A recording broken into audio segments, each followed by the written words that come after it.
আগে ভিডিওটা দেখুন, তারপর কিছু কথা বলতেছি। অন্যায় আর জামাতে ইসলামী একসাথে চলতে পারে না। এর মানে আমি এটা বলছি না যে আমাদের কোনো ভুল হয় না, আমরা কোনো অন্যায় করি না, না তা আমি বলবো না। আমরা মানুষ, আমাদের ভুল অবশ্যই হয়। সেই ভুল আপনি ধরিয়ে দেন, আমরা হ্যাঁ, ঠিকই শুনেছেন। অন্যায় আর জামাত ইসলাম কখনো একসঙ্গে চলতে পারে না। এটাই হচ্ছে তাদের কমিটমেন্ট, এটা হচ্ছে তাদের ওয়াদা, এটাই হচ্ছে তাদের প্রতিশ্রুতি। আর আমাদের নজরুল সাহেব যে কট খাওয়ার পর বা আপনারা সোশ্যাল মিডিয়াতে যে ভিডিওটা ভাইরাল, এমপির যে ভিডিওটা দেখতেছেন, ওইটা যে ঘটনাটা ঘটার পর যে এই কথাটা বলছে, এটা না, এটা হচ্ছে 2025 সালে তিনি বলছে, যখন ভোট যখন আপনাদের সামনে চায় তখন।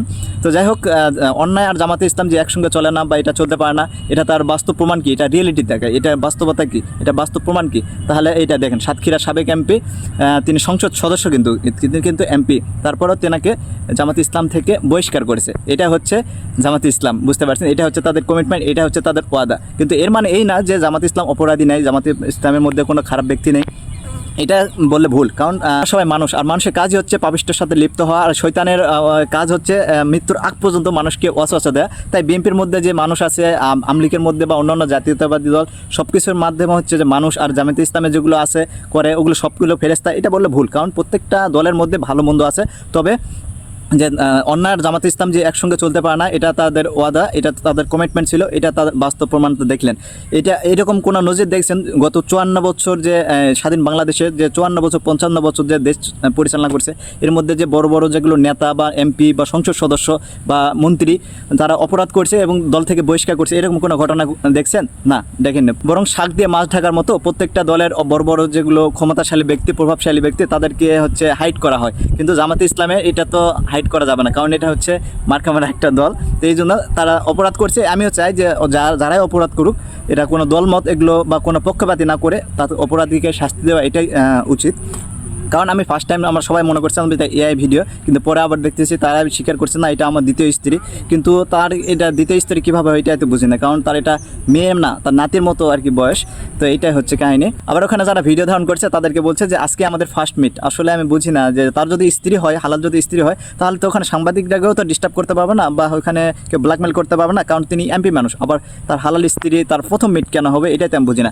তো যাই হোক, পরবর্তীতে মেয়ের বাবা মা সবাই রাজি হয়েছে যে হ্যাঁ, তাদেরকে পারিবারিকভাবে বিয়ে হয়েছে বা সব কিছু এগুলো হয়েছে। তো কিন্তু এইরকম একটা এমপির মানুষের বিয়ে, কিন্তু এটা হাইট থাকবে কেন, এটাতে বুঝি না। আর সাধারণ মানুষরা, সাধারণ পাবলিকরা তার সিকিউরিটি নিশ্চিত করতে পারবে না কেন, বা তাদেরকে ব্ল্যাকমেল করবে কেন, এটাতে আমি বুঝি না। তো যাই হোক, পরে 1-1.5 ঘন্টার মধ্যে তাদেরকে আবিরনামা রেডি করা হয়েছে। এখন জানি না, এখন এতটুকুই তাদের সাধ্যে কুলাইছিল। কিন্তু হচ্ছে তার বাবা মা এখন তার মেয়ের মান সম্মানের জন্য নাকি ভবিষ্যতের জন্য, বা না টাকার জন্য, না হুমকির জন্য, কী জন্য এখন রাজি হয়েছে জানি না।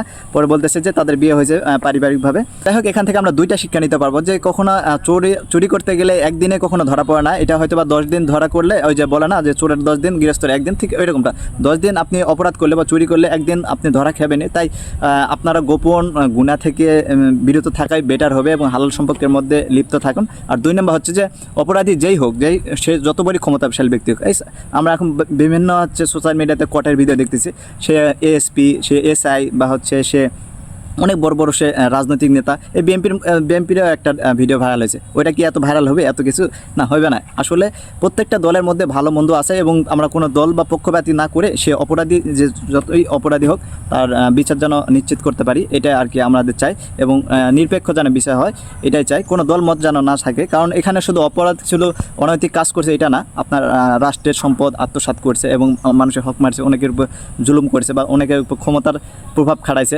আসলে টু জেড সব প্রকারই অপরাধ সমাজে, এবং রাষ্ট্রের সম্পদ নষ্ট করা এবং বিদেশে টাকা পাচার করা, এরকম যাদের এরকম ক্ষমতাশালী, প্রভাবশালী বা রাজনৈতিক দলের সংগঠন এগুলো অপরাধ করে, সবাইকে বিচারের আওতায় আনা এবং সবাইকে বিচারের আওতায় আনা এবং জবাবদিহিতা করা, এটা আমি মনে করি।